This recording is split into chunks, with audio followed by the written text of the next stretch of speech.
Ito ang mga pangunahing dahilan kung bakit sa dashboard or insight ay followers lang ang nakakakita at hindi na pinopost ng algorithm sa non-followers ang content mo. Una, mababa ang initial engagement sa first 1 to 2 hours.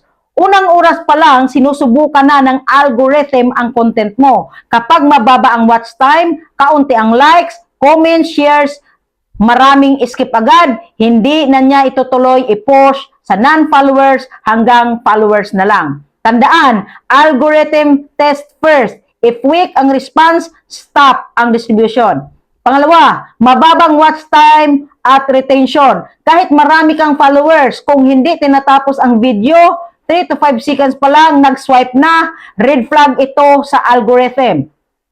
Kahit motivational ang content, kung mahina ang hook sa first 3 seconds, babagsak talaga ang reach. Pangatlo, paulit-ulit ang format o style. Kapag pare-pareho ang intro, same angle, same script, same style, walang bago sa presentation, na babagot ang algorithm sa pattern. Kaya hindi na niya ini-expose sa bagong audience. Pang-apat, audience mismatch. Halimbawa, dati reaction video ka, biglang naging pure talk and motivation.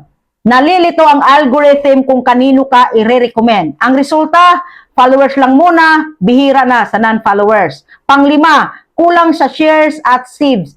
Pinapalakas na signal sa algorithm yan. Ang share at ang save. Kung likes lang, okay, pero hindi sapat. Kung may shares, this content is worth showing to others. Pang-anim, inconsistent posting or biglang daming upload. Matagal na walang post tapos biglang naging araw-araw ang posting o sobrang dami sa isang araw. Nawawala ang momentum ng account trust. Pang-pito, sensitive words or borderline content. May mga words na binabawasan ang reach gaya ng pera or money claims, kita earnings, true salesy, or recruiting tone. Hindi ka ban, pero limited ang post. Ano ang gagawin para ma-post ulit sa non-followers? Una, ayusin ang hook for first 3 seconds. Direct pinpoint agad, walang paligoy-ligoy, at tanong na tumatama sa creators. Pangalawa, short but powerful, 20 to 40 seconds muna. Mabilis ang pacing, walang dull na seconds. Pangatlo, call to action na hindi obvious.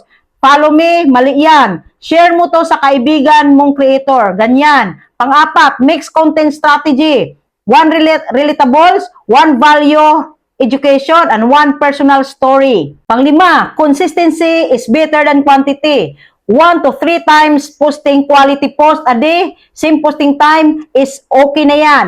Tandaan mo to, hindi ibig sabihin followers lang ang nanonood, ay dal na ang account. Ibig sabihin lang, nire-retest ka ng algorithm. At bilang isang content creator or speaker, minsan ang algorithm humihina, pero ang impact ng tamang content babalik at babalik.